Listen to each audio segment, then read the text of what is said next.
check engine light. We need to go through the wiring to the LIE and you're into it for a new engine computer.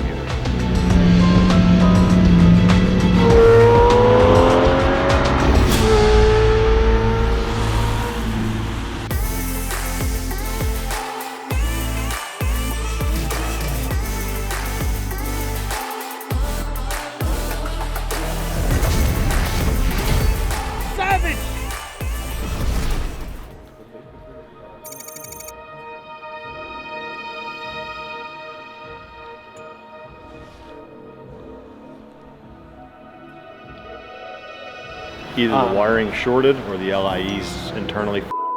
We plug a new oxygen sensor in it. The O2 sensor goes to 3 volts and stays there, which means it's going to dump fuel. Yeah, it's not switching like it's supposed to. Which means it's going to eat that right side cat out sooner than not. We need to go through the wiring to the LIE and make sure that everything's healthy, and if everything is good, then I need to see if somebody can fix the LIE or you're into it for a new engine computer. A new ECU. Oh, lovely. Well, there's more than one on this car. Maybe 2, yeah. So once we verify the wiring's okay, then it's either ECU or I see if I can get somebody to fix that circuit. Gotcha. I imagine it's not. Is that a pull motor kind of thing, or is that just? Gotcha. I noticed the bat wings are down because they weren't there before. So they needed to be recalibrated. Okay. So nothing was broken. So really good. The fuel gauge, as I sent you pictures, was RTV'd in and leaking fuel. Yes. So somebody did some quality work there. I see. Yes. We put a new gasket on top of the fuel level sending unit. Okay. It is, we can put a meter on it and do some basic ohmic value checks, and it's got an open in it. So that's one of the reasons your fuel gauge isn't operating right. I'm not going to say it's the only reason, but it's definitely one of the reasons. Besides electrical gremlins, is that going to cause an immediate problem that I should know about, or do we just not know? The check engine light's going to be on. The cat temp light's probably going to be on. Like that's what's going to happen when it's like it's time. It's going to be on all the time. Oh, now. Probably. Yeah, my test drive it came on. Really? Check engine light and cat temp overheat. Huh. Interesting. Okay. What else was fixed on this guy? You did all the fluids. You did the rear-wheel drive conversion.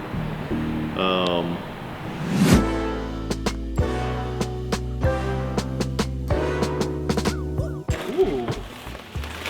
Reid Performance. So whiteout.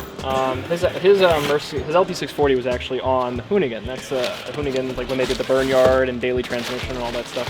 And I saw that, and he had his Murcielago was rear-wheel drive swapped or converted. Besides his other profession, something else that one of the businesses he has is he makes Murcielago parts and Audi R8 parts, Reid Performance. So Nick sent these parts, and essentially what this does. These should go through the front hubs. Okay, well that's and then the diff and the drive forward drive shaft come out, and this supports the front half of the transmission. Yes. Here's the thing that's important here. Rear-wheel drive equals donuts. That's important. Well, all-wheel drive equals fast donuts. All-wheel drive equals you're going to crash into a tree. Into pieces doing all-wheel drive donuts is what that ultimately entails. Some people would just do the bolts, and while you can do that, the only thing is then the transmission is essentially going up and down freely. Yeah,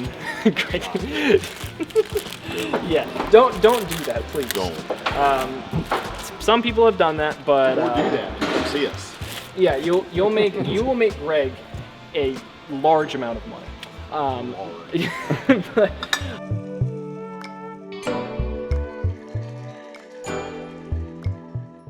what did you think of the car in terms of everything else? It's okay. I mean, all of the fluids were extremely low.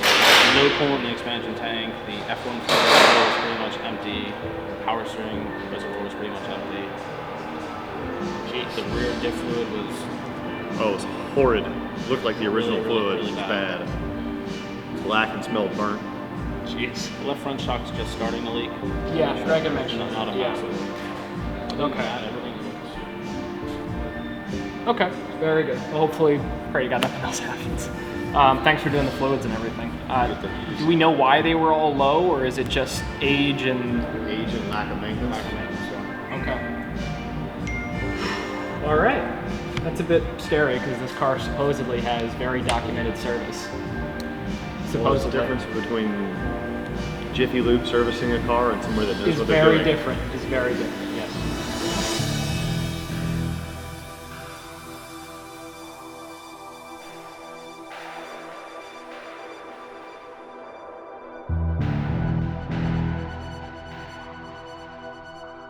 It sounds like now it has finally visited someone that knows what's going on with it. Anyway, okay, well, let's see how it drives now. I'm curious. I just want to see if how the rear-wheel drive swap feels. Take it out. Oh, yeah. All right. Well, I guess we gotta move it.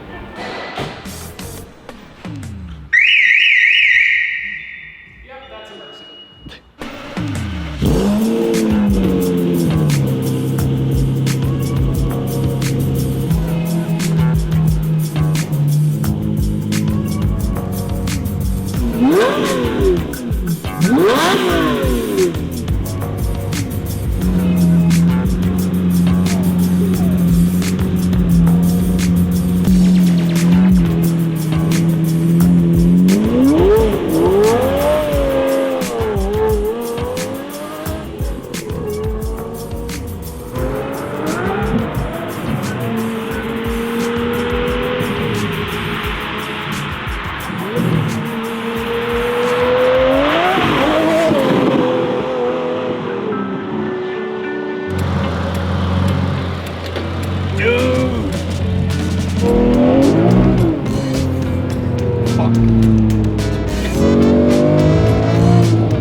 You can't. Nothing beats that. Nothing beats that. It's the best thing ever.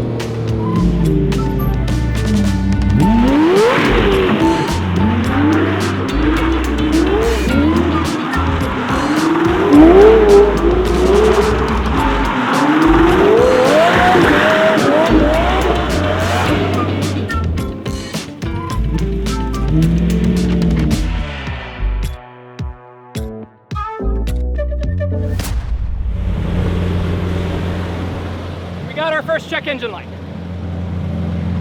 Okay, so I know how to fix this. I love how there's an engine light and a check engine light. Like, why?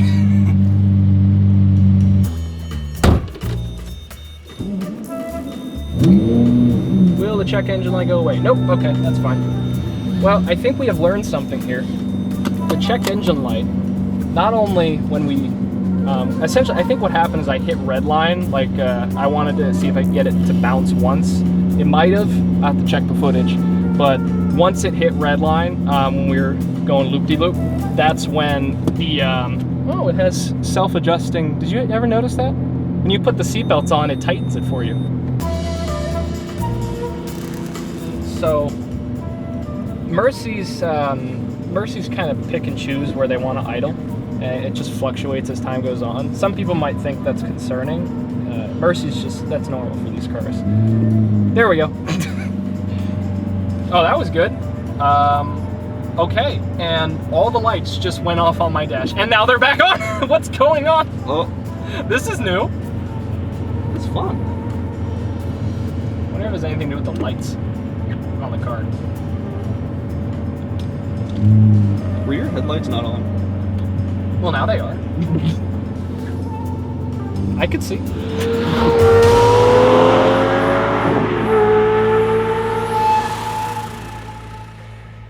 Did it do some nice donuts? Oh, it did phenomenal donuts. Phenomenal. So, Casey, you were saying, so this is all the stuff that came out. What was, I imagine the pumpkin wasn't the hardest thing to rip out. I think, was the torque tube the hardest? Torque tube, yeah. Some of those bolts were not so easy to get to. Yeah, yeah, Greg showed this to me before we left the other day. Yeah. When we were idling, the idle was doing what it always does. We were trying to get it on video, and all of a sudden, magically, not the whole instrument cluster, but just the lights, like the amber lights, essentially, turned off. The tack went to 0, and then they came back. The tack went back up to idle, and then the lights came back on. Like, I mean, Very much a Mercy problem. like Casey was saying that, you know, if this is an ECU problem or maybe it has something to do with the stereo that was installed in the car. Might be a bad ground, but he wouldn't know until he gets into it. It's possible they definitely can have some ground issues. One of the other things is Lamborghini runs a lot of stuff through a little control module called a GFA. It's basically a body control module is what it is. But I mean, they run the fuel through the GFA for some reason. Don't know why. They run a lot of things that you wouldn't think go through a processor to output another signal to go to another processor. So it goes through the GFA to the instrument pack rather than just letting the instrument pack process. Someone thought that was a good idea at some point. So you could have GFA issues. It could be as interior lighting goes through the GFA. Sure. Yeah, it's. For now, this should be good. We're gonna drop the car back off Friday at the end of the day because we're gonna film with Mike, and I wanted to show him this car. He didn't have a chance to show him when we originally took delivery of it, but we'll have a little bit of fun on Friday with it. You know, maybe put it up against the car it's gonna lose, but still wanted to try, and we'll bring it back to get the rest of the service taken care of. I think until then it should be all right, but you know, we'll see. It is a Mercy after all, so I wouldn't be surprised if it ends up on a tow truck. A lot of people were saying when it was originally delivered, they're like, get used to seeing that car on a tow truck, kid. Unfortunately. Yeah, so, you know, comes with the territory. But either way, I'm still enjoying the hell out of it. It's a good purchase. I'm very happy. So either way, we'll see you guys next time. Thanks for tuning in for this little Mercy update, and we will see you next time. Hello. No, you didn't. Sitting with my flashers on, I lifted off the highway. Well, it had to be you.